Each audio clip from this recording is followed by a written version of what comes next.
यो तपाईँको हातमा चाहिँ यो कालो पट्टी छ, मैले देखिरहेको छु। कालो पट्टीमा केही लेखेको पनि देखिएको छ। के छ कालो पट्टी किन लगाउनु भयो र त्यसमा चाहिँ के लेखिएको छ? धन्यवाद।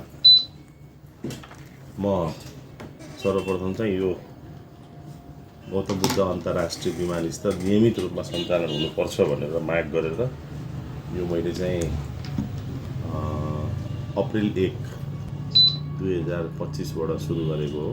जो गौतम बुद्ध अन्तर्राष्ट्रिय विमानस्थल नियमित रूपमा सञ्चालनको लागि एउटा प्रोटेस्ट हो।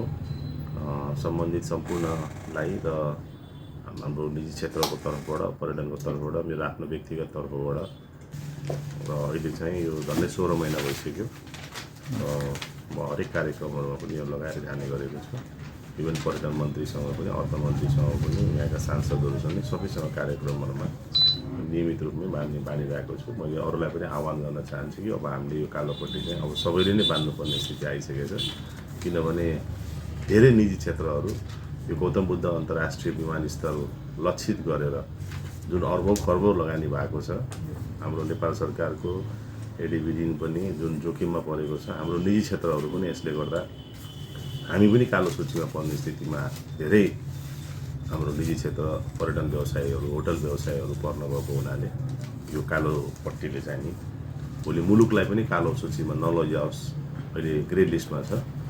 यस्तै गरेर अब निजी क्षेत्रहरू, राष्ट्रिय गौरवका योजनाहरू नचलेपछि, राष्ट्रिय ऋण, अन्तर्राष्ट्रिय ऋणहरू जब भुक्तानी गर्न नसकेपछि अनि देश सङ्कटमा जान्छ। पर्यटन र पर्यटक बिना यो समूह पनि छैन समृद्धि।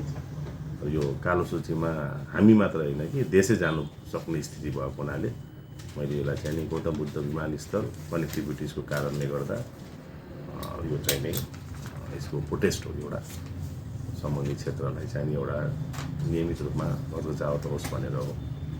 जस्तो मन्त्रीज्यूहरूले पनि देख्नुभयो होला, तपाईँको विभिन्न मन्त्रीहरूले, उहाँहरूको प्रतिक्रिया चाहिँ के थियो यो कालो पट्टी देख्दाखेरि तपाईँको हातमा?